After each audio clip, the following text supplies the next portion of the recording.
Le parc archéologique de San Agustín est un des lieux les plus intéressants de Colombie. Son accès y est certes difficile, mais permet de découvrir des endroits natifs de civilisations disparues dans l'abîme de la méconnaissance. La colonne vertébrale des traces de vie de ces populations anonymes se concentre le long du Rio Magdalena, fleuve majeur de Colombie. Il traverse le pays dans une vallée entre les cordillères centrales et orientales des Andes. Différents pétroglyphes ont été trouvés sur ces falaises abruptes. Ils sont particulièrement intéressants du fait qu'ils n'ont fait l'objet d'aucune fouille ni restauration. Nous sommes ici, sur le site même de la réalisation de ces vestiges. Le plus célèbre de ces emblèmes est sans aucun doute la Shakira. Il représente une femme, les bras levés vers l'est du canyon, direction cardinale du réveil de l'astre de jour. D'autres visages humains ou formes d'animaux sont également visibles à proximité.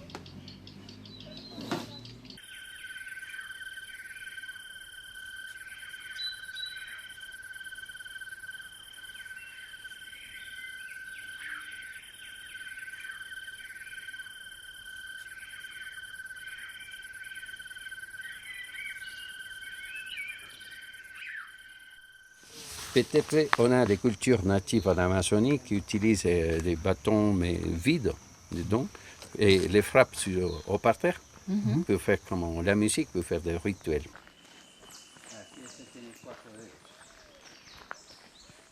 Parce qu'avant 1940, on n'avait pas de régulation archéologique ici. Alors les paysans qui trouvaient des statues pouvaient l'utiliser à la maison, chez eux. Comme ça. Alors, ils sont coupés ici pour mettre des colonnes pour faire des maisons.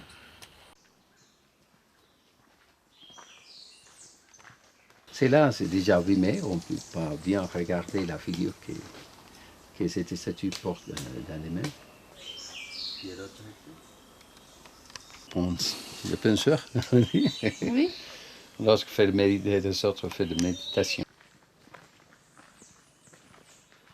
Et il frappe les gens avec des outils, oui, pour quitter des mauvais esprits et puis pour aider aussi la sang à circuler. Afin de bien comprendre l'intérêt majeur de ce site, il est nécessaire de discerner les éléments marquants d'une civilisation très ancienne ayant vécu sur ce qui est à ce jour le département de Huila, dont fait partie la ville de Sant Agustín. Nous sommes ici sur le plus grand regroupement de monuments religieux funéraires, mais également de sculptures mégalithiques de l'Amérique du Sud.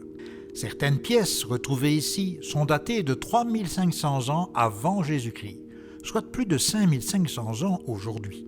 Diverses recherches ont permis de savoir que ces populations connaissaient l'agriculture, que le jaguar était un symbole fort de leur culture et que le soleil guidait leurs croyances. Il semble qu'ils auraient quitté ces terres au XIIe siècle pour se réfugier en Amazonie. Mais aucune certitude sur ces deux points. Un grand mystère plane au-dessus de cette civilisation méconnue.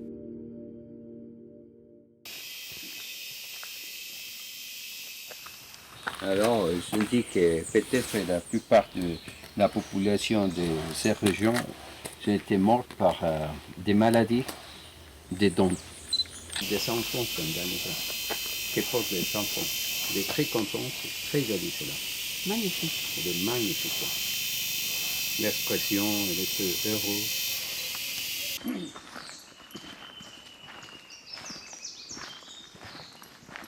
Ah, et même aussi, il a les bracelets, il a des ornements aussi aux gens. Non, pas de dents. Non, pas de dents. Et les yeux sont carrés. Les yeux sont carrés, la bouche est un masque aussi, qu'il porte avec un bâton.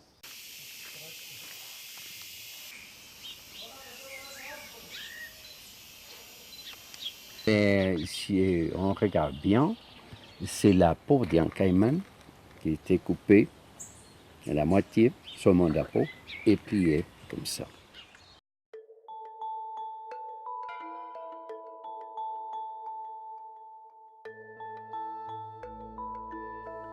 La découverte de cette première partie de statues mégalithiques fait apparaître des éléments troublants quant à la diversité de styles de sculpture rencontrés et des différents types de représentations de la race humaine. S'il est possible de dater ces pierres à 3300 ans avant Jésus-Christ pour les plus anciennes, il est aujourd'hui impossible de savoir quelle civilisation en est l'auteur, 80% des pièces se trouvent encore enfouies sous terre. Mais faute de budget et de crainte de vandalisme, aucune recherche n'est envisagée.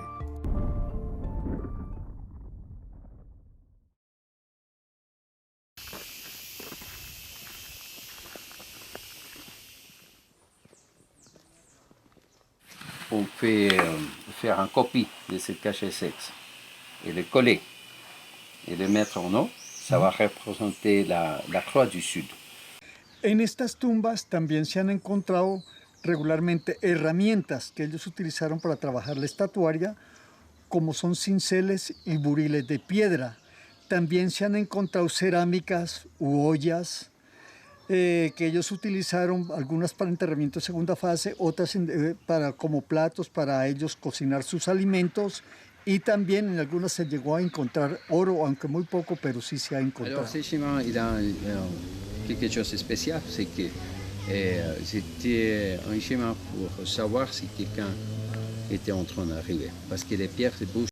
Bon, regarde, ils ont beaucoup changé les paysages. Par exemple, ils ont fait plein ce terrain et pour laisser plusieurs tombes alignées. Alors, nous sommes dans un des plus grands nécropoles du monde. Peut-être que c'est le plus grand nécropole du monde, ici à Saint-Augustin. Ça veut dire qu'ici, dans ce terrain, il y a beaucoup de tombes alignées. D'accord? Les tombeaux principaux, ils ont été juste au parterre, au niveau parterre, mais après, ils ont été couverts avec la terre, des monticules. Des tumulus.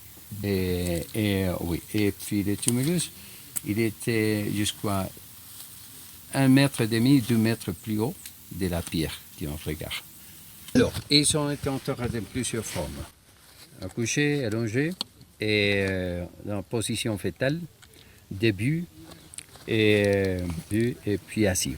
Ha sido muy mínimo porque acá la misma acidez de la tierra ha destruido los huesos. Y estamos hablando pues prácticamente más de 5.000 años, entonces ya es muy difícil también encontrar huesos o restos humanos.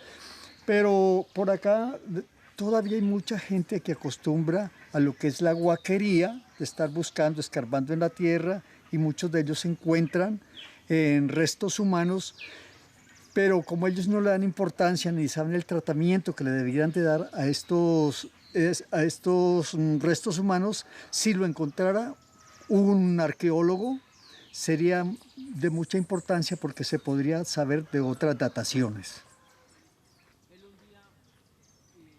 De cette région et qui a été enterré derrière le monument. Les statues disposées aux extrémités représentent les gardiens du tombeau par des supposées divinités. Certaines hypothèses entrevoient la possibilité que la statue centrale représente un homme quand le défunt est une femme et vice-versa. Cet élément est basé sur le fait que cette civilisation aurait pu être matriarcale, mais aucune preuve connue à ce jour ne confirme ces points. Non, ahorita. Pero... Ce n'est pas le fruit du hasard ou celui d'un moment récréatif que nos guides s'arrêtent pour nous faire découvrir les richesses naturelles environnantes et de ses multiples applications. Ici, nous découvrons les différents pigments naturels à disposition aujourd'hui, mais il y a 3000 ans également.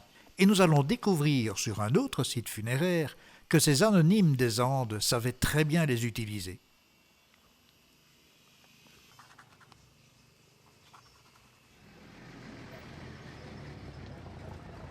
Bien que faisant partie du parc archéologique de San Agustín, l'accès au site de El Purital, lieu de découverte des statues polychromes, n'est pas chose aisée, voire même chaotique.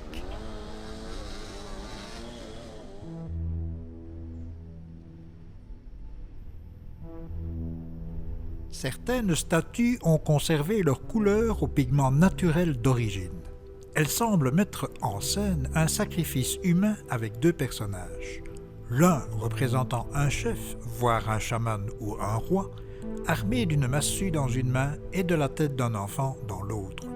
La seconde représenterait une reine, malgré la grandeur de ses dents propres aux hommes, ou une divinité portant un enfant des deux mains. La tombe située derrière et protégée par ces deux effigies prouverait le sacrifice infantile humain.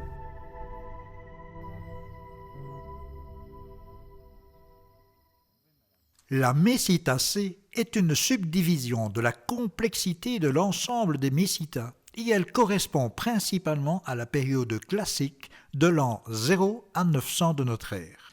Elle ne contient qu'un seul monticule funéraire qui comprend à lui 49 tombes simples et 15 statues. Ces dernières se caractérisent par des tailles peu profondes, effectuées sur des pierres plates de grande dimension. Les bras, il était dehors, pas attaché au corps comme tous les restes des autres. C'est pour ça qu'il est cassé. Il est habillé aussi, quand même, pour un rituel. Et un gant, ça ressemble à un gant, mais ils ne sont pas des doigts, c'est des griffes. Et aussi, comme les boucles nez, les formes de dessus, c'est la forme d'une aigle.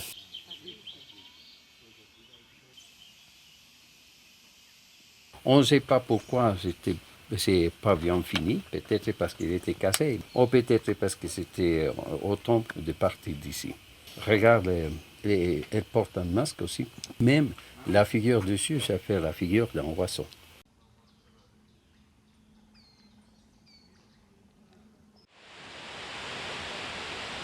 Et on dit que peut-être c'est pas seulement un renouvelé, ce sont deux en train de copuler. Mais l'autre qui c'est dessus, on ne regarde pas bien.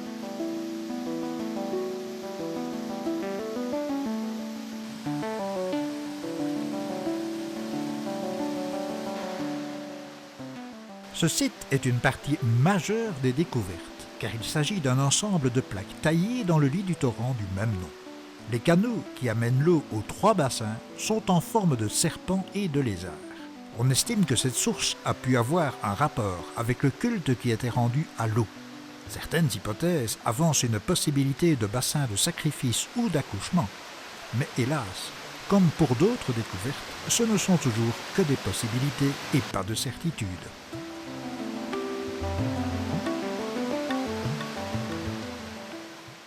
Cette première ligne de temps nous indique que de la Colombie au Chili se situe un énorme vide de connaissances pour les périodes antérieures à notre ère.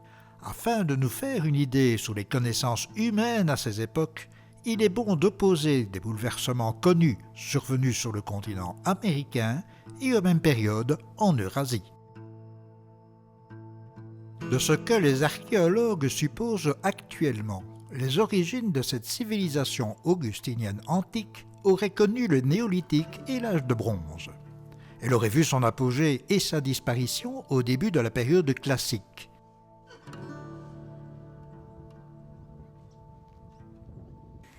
We are in the hill of the Lavapatas.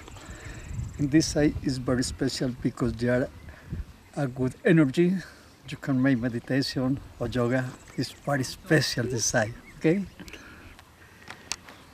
En surplomb des fontaines de Lavapatas se situe un tumulus sur lequel nous découvrons un petit ensemble de statues.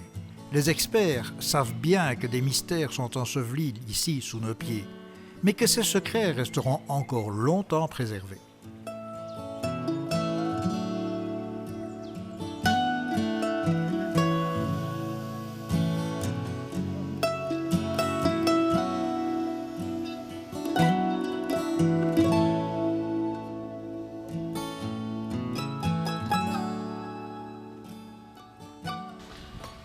Mètres, 100 cm.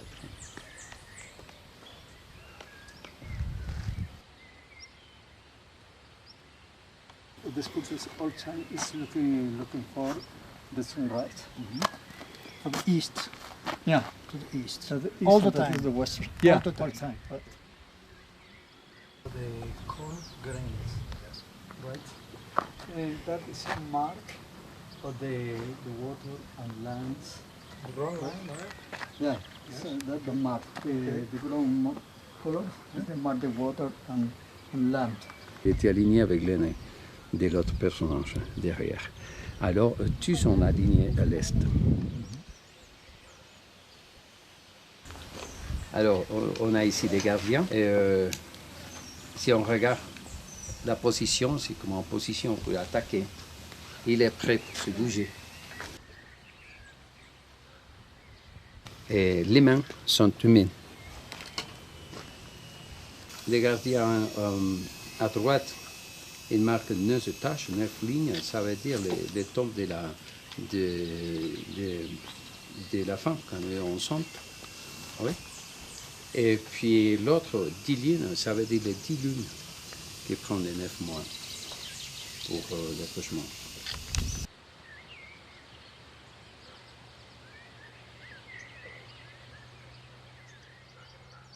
Ce site, situé sur la rive gauche du fleuve Magdalena, est intéressant à plus d'un titre.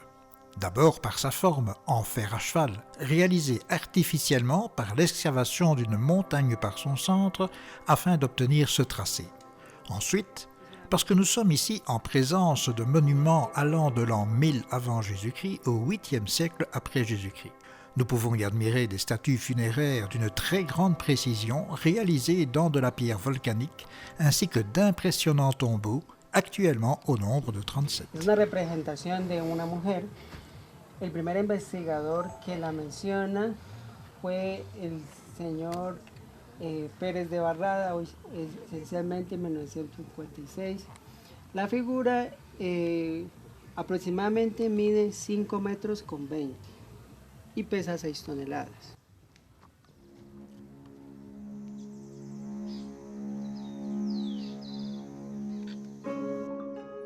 Les dépouilles étaient placées dans les tombeaux complexes, suivant leur importance dans l'échelle sociale.